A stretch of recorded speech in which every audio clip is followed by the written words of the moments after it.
You know, there's a real fascination with the world of organized crime, isn't there? That sort of hidden layer operating just beneath the surface. Definitely. It pulls people in. And you, our listener, you clearly want to understand the real mechanics, not just, skim the Get headlines. beyond the surface level stuff. Exactly. So let's unpack this.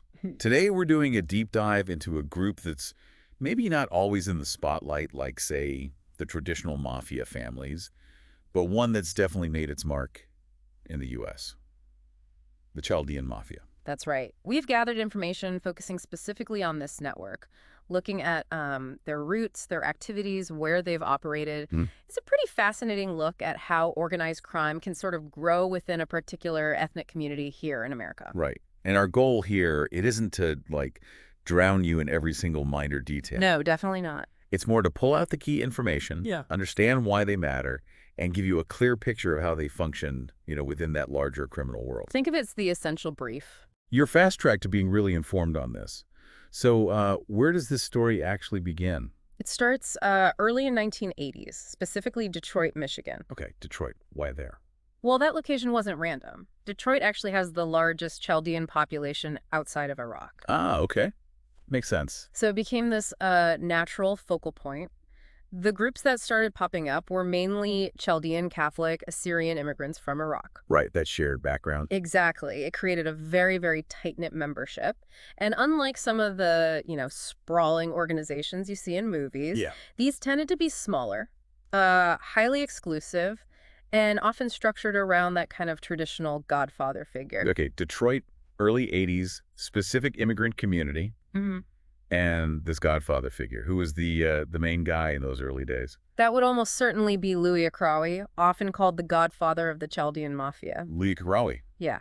And his background is, well, it's quite something. He actually fled Iraq back in 1968 Wow. after a failed attempt to overthrow Saddam Hussein's Ba'ath Party. Wow. Okay. He then settles in Detroit and, well, it seems he shifted into a very different kind of power game. From trying to overthrow a regime to organize crime in Detroit. That's quite the pivot. It really is. So what was he doing at the start? What kind of activities? Kind of the classic foundations, Yeah. drug dealing, illegal gambling, extortion. The usual suspects. Pretty much. He even used his restaurant LA Ribs and Chicken, apparently, as a front for these operations. A restaurant front classic. But here's where it gets really interesting. In 1980, this guy, who's already, involved in all this stuff, Yeah. he was actually given a key to the city by the mayor at the time. Get out. A key to the city. Yeah, Seriously. It really kind of highlights how these figures can sometimes operate right out in the open using their community connection. Wow. That's a detail. Makes you wonder about Detroit back then. Yeah. But it wasn't all smooth sailing for them, right? You mentioned a gang war earlier. Yes, that's right. There was a shooting incident, and it basically ignited a Chaldean gang war. Okay, so internal conflict. Yeah, a period of intense fighting as these different factions were vying for power, for territory. Lots of shootings, bombings. It was a violent phase while they were establishing themselves. Right.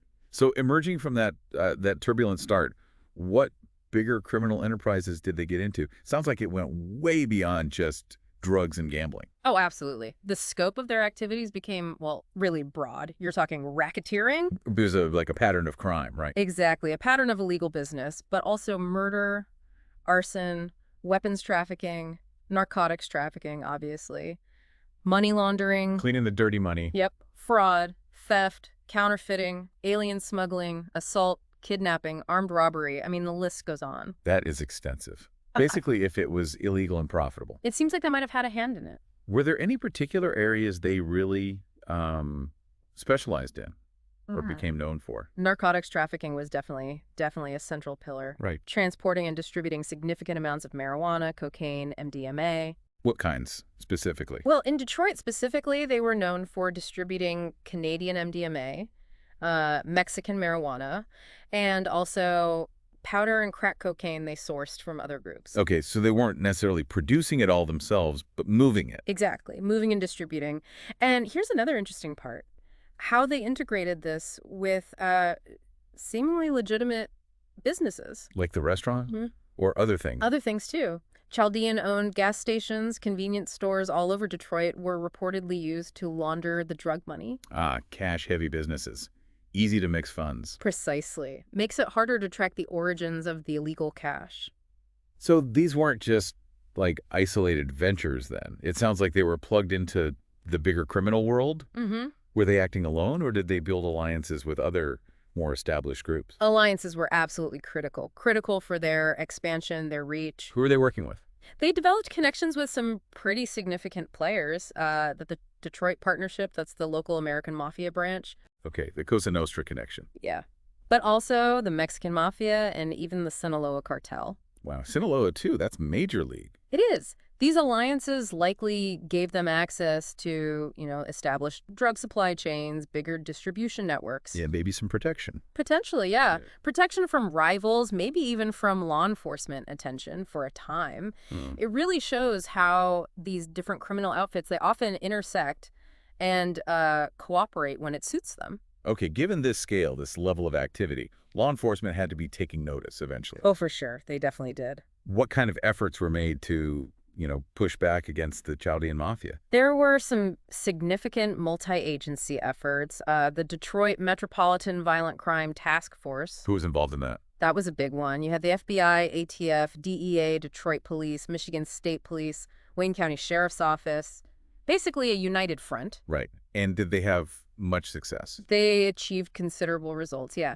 Their work led to, I think, 111 convictions. Wow. And seizures of substantial amounts of cash, like $5.3 million.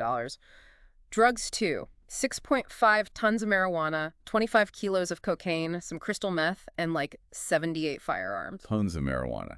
That really underscores the scale we're talking about here. It absolutely does. Were there any specific named operations that really targeted this group? Yes. Operation Shadowbox stands out. This was down in El Cajon, California, near San Diego. Okay, California. So they were active there too. What was Shadowbox focused on? It was a joint investigation looking into narcotics, firearms, and, interestingly, explosives trafficking. Explosives? Yeah. And the sheer amount they seized in that operation was pretty remarkable. Over 13 pounds of meth, over 5 pounds of ecstasy and other drugs. Okay. And get this, over 3,500 pounds of marijuana, reportedly linked to a guy named Firet Colascio and the Sinaloa Federation. Sinaloa again. Mm-hmm. Plus, over $630,000 in cash, luxury cars, 34 firearms, and, quite alarmingly, 4 IEDs, improvised explosive devices. Whoa, IEDs? That points to a whole different level of danger and sophistication. It really does. It's not just drugs and money laundering at that point. And did Operation Shadowbox lead to arrests as well? It did, a large number. As part of that operation, 60 Chaldeans were arrested at a Chaldean social club in El Cajon. A social club? Yeah. The operation specifically targeted someone named Ben Colascio, and it also uncovered illegal gambling happening right there at the club. So sometimes these community spaces can double as, Hubs for illegal activity. Exactly. It illustrates that potential overlap. We've talked about their activities, the law enforcement pushback. Yeah. What about the legal outcomes for key figures? Yeah. Especially Louis Sacrawi, the Godfather. Right, Akrawi. There were several important legal cases. Back in 1991, some of his associates got convicted in a conspiracy case. Akrawi himself, though, he was acquitted that time. Okay. But his trouble wasn't over. Not by a long shot. In 1993, apparently after someone tried to kill him, Akrawi orchestrated a murder-for-hire plot. Retaliation. Seems like it. Targeting a party store owner. But tragically, the hit went wrong. An innocent bystander was killed instead. Oh, terrible. Yeah. And Akrawi was eventually convicted for that. Second-degree murder in 1996. Got a sentence of 15 to 25 years. So the main figurehead did eventually face serious time. He did. But the story gets even more complicated after that, around his release. How so? Deportation issues. Exactly. He was granted parole in 2011, but then he spent months in detention waiting to be deported back to Iraq. Right. But there were issues initially. Iraq wasn't accepting deportees without certain documents, so his parole got revoked, and he went back to prison. Back and forth. Yeah. Then he got paroled again in 2017, and he was actually among this large group of Chaldean Iraqi immigrants with criminal records that ICE rounded up and targeted for deportation. So it became part of that larger immigration enforcement push. Precisely. It really highlights that complex intersection, crime, immigration law, community politics. It all gets tangled up. Definitely complicated. Now, we've mostly talked Detroit and California because of Operation Shadowbox, Yeah. but the outline also mentioned Phoenix, Arizona. What was the connection there? Yeah, Phoenix.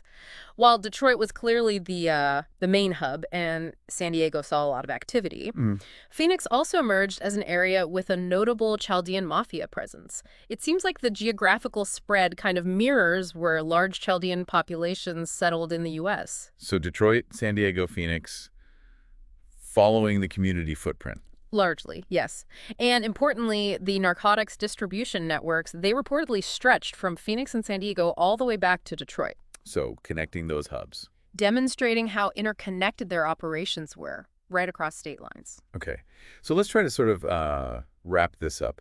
Bringing this deep dive to a close, we've seen the Chaldean Mafia emerge, early 80s? Rooted in the Detroit Chaldean community. Driven by immigration community bonds. Yeah.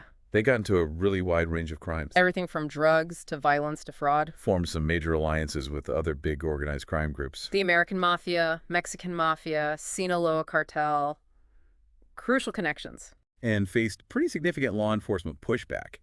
Big operations, lots of arrests, convictions, Yeah. including their original leader, Crowley. Mm-hmm.